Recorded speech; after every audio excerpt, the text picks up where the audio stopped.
Welcome, ladies and gentlemen. Thank you so much for your great support once again to this channel. After Raila Odinga's team had met with President Ruto at KICC on IBC rectification and other political move, the news is just here with us that Joho, Oparanya and Junet to be named as cabinet secretaries in Ruto's government. And that is what we want to discuss. Then I conclude today's analysis. And let me ask you before I just carry on. Is there any probability for President Ruto to fix alias Joho, to fix Wycliffe Oparanya, to fix this man Junet in Ruto's cabinet while Gachagua is watching? Is there any probability? Let us just be realistic and ask ourselves. Therefore, the answer is no, because each and every president always wants a peace of mind in his leadership, and I'm going to tell you why it is no. But before I carry on, ladies and gentlemen, please consider to like this video. After you've liked this video, give us your opinion at the comment section below. And to the new subscribers, I want to appreciate you so much for your great support, because if it was not your support, then this channel could have not reached where it is as of now. And as you bother the same boat with the members, please consider to share this video to your family, friends and relatives. Ladies and gentlemen, when Raila Odinga and William Ruto had a conversation, the first photo appearance was in central Kenya, and I analyzed it last year in a funeral. And this photo was well indicating that Raila Odinga and William Ruto had shook hands earlier before. Even the current deputy president, Gachagua, was not aware of it. But as politics is always well planned, well drafted, for any politician to achieve whatever he or she wants, then it means that the probability of William Ruto to endorse alias Joho, to endorse Junet, to endorse Wycliffe Oparanya, whichever the case it is, as the cabinet secretary in Ruto's government is 0%. And that one, without wasting time, number one, William Ruto, these are all governors. They have worked under government administration. Alias Joho was once Mombasa governor. You first know that, you must know that.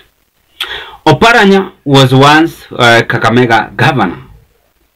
Junet right now is still the MP. So, the question is here with us. How are they going to convince Kenyans and allow them to tell Kenyans that these people whom we have been selected or elected are fit for that position with 1, 2 or 3 reasons? So it means Ruto wants to rule peacefully, and he had seen that Raila Odinga is making him to have pressure. We recall whatever took place in 2017. Uhuru Kenyatta shook hands with Raila Odinga, and I'm not afraid to say it, just to rule peacefully. And that was the deal. Why is it that each and every president, when you have felt the pinch of lying to the Kenyans and pressure of demonstration is high, then it therefore categorizes himself and call for handshake? And that handshake is being seen when now Raila Odinga is also having that strength or that proposal to allow President Ruto to select some of his opponents, some of his close associate friends, to have cabinet secretary in Ruto's administration. Number one, this is William Ruto and Raila Odinga's game plan. Raila Odinga knows very well that if Kalonzo Musyoka will vie for presidency race, then it means that Kalonzo Musyoka might be supported by alias and Joe or Wycliffe Ombeto Oparanya, of which he wants to dilute it and allow Kalonzo Musyoka to focus on his own in order to be defeated with the Ruto. And that is why Ruto is somehow having interest. But due to peer pressure from people like Moses Kuria, from people like Ndini Nyoro, from people like Kimani Chungwa, will not allow this to happen. Ask me why. Why? You cannot fire people like Moses Kuria. They are the government, and they're the ones who form the government. Never on earth. You cannot fire people like Kithure Kindiki. They're the government, and they're the ones who form the government. What about Rigathi Gachagua, the truthful man? Rigathi will not allow this, and will never say, and will never even accept it. This will mark the end between Rigathi Gachagua and William Ruto. Believe me or not.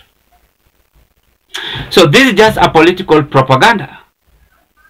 These people are trying to form a stage to confuse Kenyans and ask them, you promise us this and that.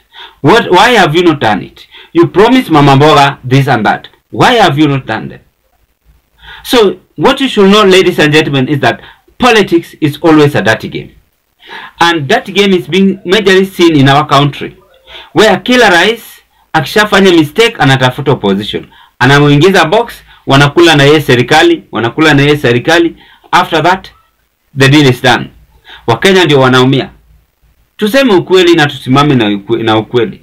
And that is it. Wycliffe Ombeto Oparanya have worked, imetosha, aende retirement. Alias and Joe ashafanya ya kutosha na kwa watu wa Mombasa, aende retirement. Junet Mohammed, if he cannot work as an MP, let him resign and focus on quenching for government position kama hii hajakuwa satisfied nayo. Awachia wengine, people are jobless here. There were doctors who are routing, who even spend night at Afia House Ministry. Why don't they pick them to be a cabinet? There are some teachers who demonstrated. Why don't they pick them to work under Machogu's administration or to form a cabinet? Wachie wenye wamezeeka wapumzike, warelax, wachie vijana wafanye kazi. And that is also the demand of Gen Z. How can you put a governor, retired governor, on a position of cabinet? That is a shameful, that is a shameless, which has ever happened ever before. So in any case, they are having that plan. I want to disagree with them. And Kenyans are going to disagree so much. And they are going to question, why is Ruto allowing this in his administration? In any case, you have that because of political satisfaction. Maybe that is what they are having or they are quenching for. But when you look at this, it is all about deal with a plan.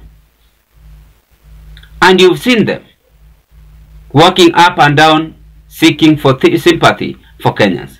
Time will tell. When you are joking on a position you are, Kenyans wake up very early in the morning voting for you, and you are just acting as a broker with the government. And I'm calling upon opposition to stand firm. Waache hii mchezo wanaanza. I want to disagree with them today a little. Mwache hii mchezo, please. Focus and check the government to work on toes. Inchi iwezi endelea, kuna place zingine inchi iwezi endelea bila kupigana. Lazima watu waelewane. And this kuelewana, there must be, people must ask one or two questions to be done. And that is why we are seeing even demonstration happening in our country. I'm not saying that people should fight, no. But there is a way of putting things to come together. It is not all about having political broker movement, but it is listening for Kenyans, listening to the people and asking them, are you interested on this person so and so? and let them come out with their own agenda. Mimi I prefer government, hata I can give Ruto hii, naweza mwambia, as you excellency, your excellency, there are so many youth there, energetic. Why don't you put them on the cabinet, which you want to give quickly for better Oparanya, Ali Hassan Joho, and even Junet Mohamed. Eti juu wanaongea sana, unawapangia pande ingine. Mayouth wanaumia. They are so graduate doctors. They are so graduate who have even failed, have even give up in life. That is what you must check and consider. Or else, you are going to take this country into a wrong level.